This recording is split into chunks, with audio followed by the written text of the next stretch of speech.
8 years. All right.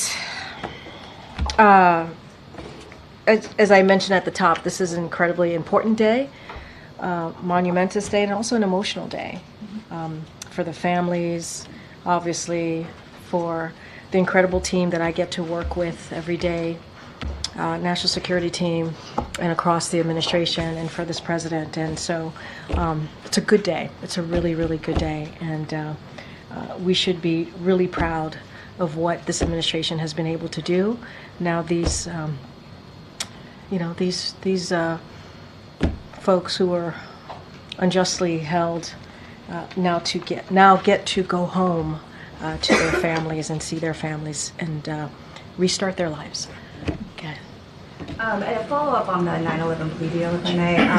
Does the president still plan to close Guantanamo Bay Prison before he leaves office? And is there a realistic pathway to do that in the next 6 months? That's still something that the president wants to do and get done. As far as a timeline, don't have anything for you here, but obviously this is something that he wanted to be done under his administration. Just don't have anything else to read out or preview at this time, but it is something that he's determined to get done. And does he have a message to some of the 9/11 families who wanted to see a full trial, who wanted to see this kind of come to a fuller process?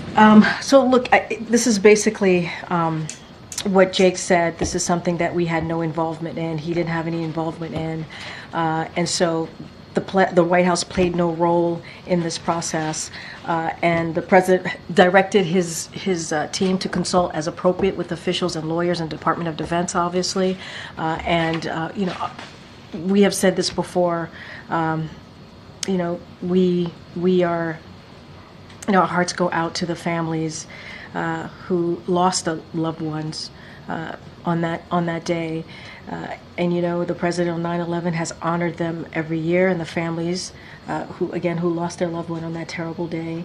And we remain committed. This administration remained committed to ensuring that the military commission process is fair and delivers justice to the victims, survivors, families, and those accused of crimes. And so that is certainly the president's continued commitment here. Donald Trump yesterday attacked, obviously, Kamala Harris's identity, said he didn't know she was black. You reacted to that yesterday, but I'm wondering if the president is aware of those comments and what he thought of it. The president's aware. I think he, just like myself and what I stated here and what the vice president stated as well, I'll just reiterate what I said. It was repulsive, disrespectful, and insulting. And we believe, and obviously we're not the campaign here, but we can speak more broadly, that generally that the American people deserve better. They deserve better. And real leaders do not tear people down. They don't question someone's identity. It's just more of the same, more of the lack of respect, it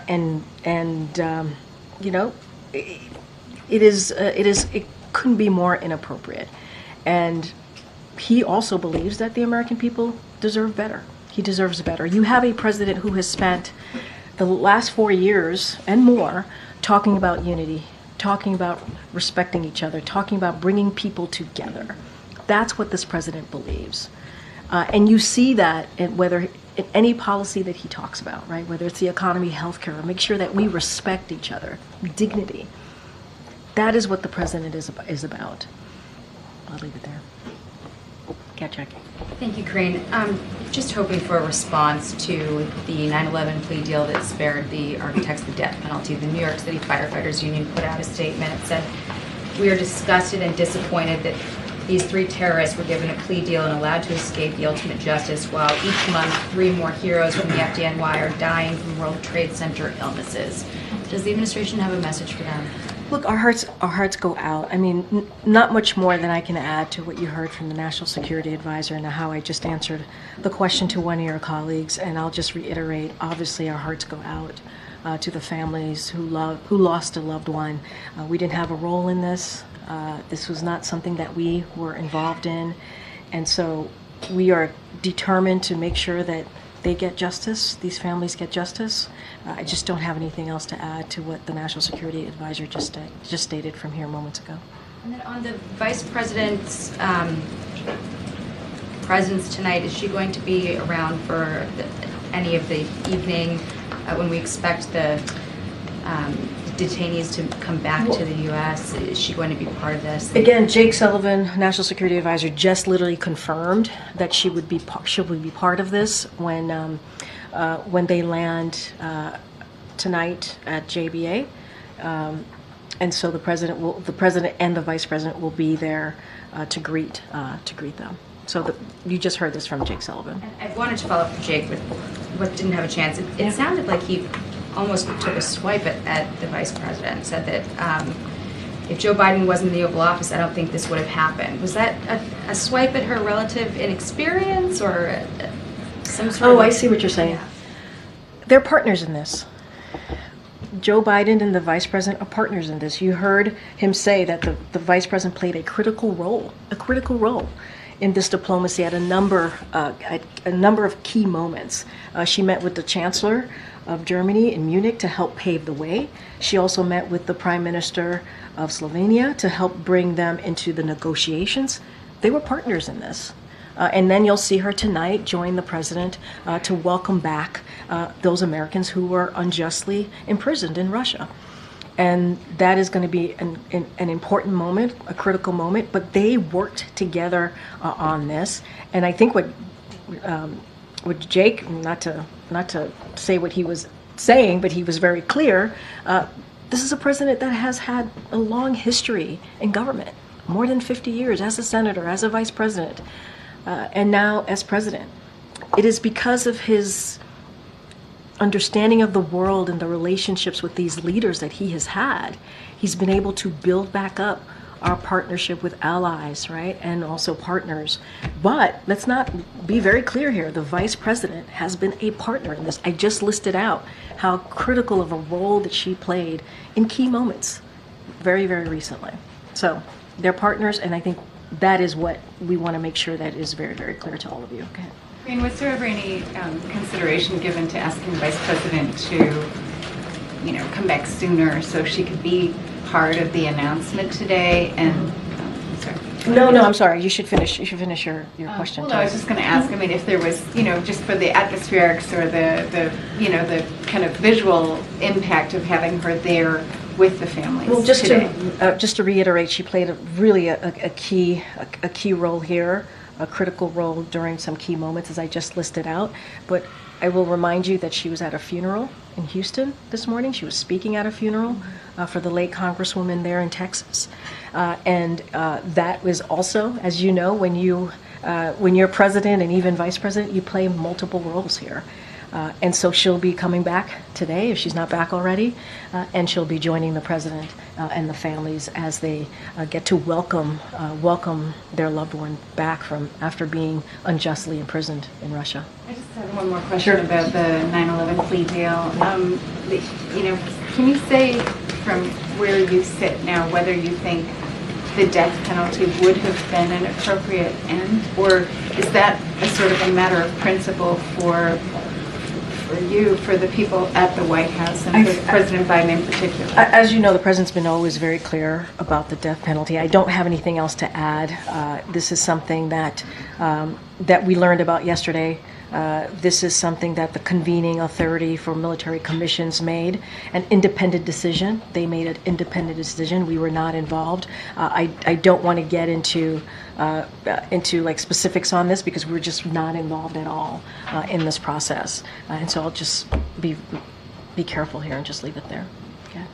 Did the president or anyone in the administration speak to the family of Mark Vogel today, to your knowledge? That's a good question. I don't have anything to read out about a particular conversation with the family of Mark Vogel. As you know, our team here have been in regular touch of many of the families who have loved ones who have been detained.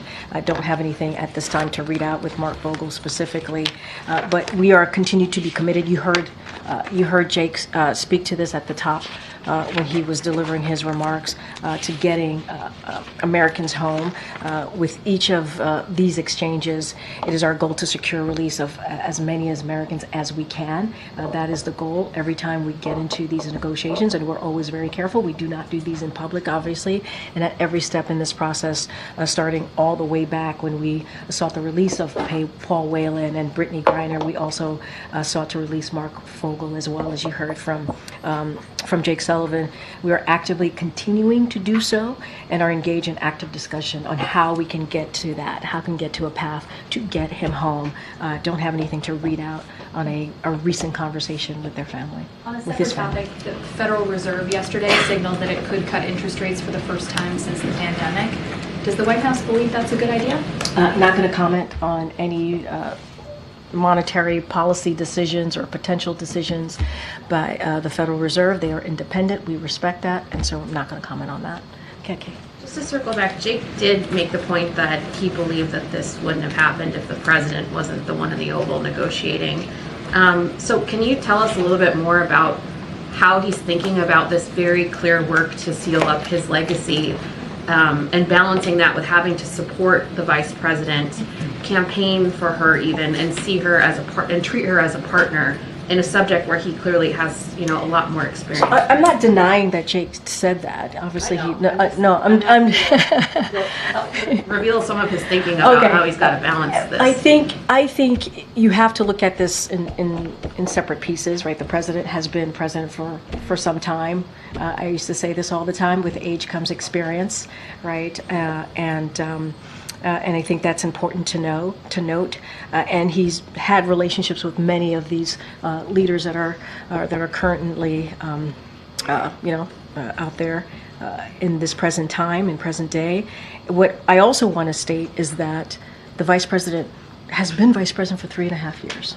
She has been part of this administration, obviously, not just part of it, but a partner, and has developed her own relationship with world leaders, with our allies and partners. And I think that's important to note.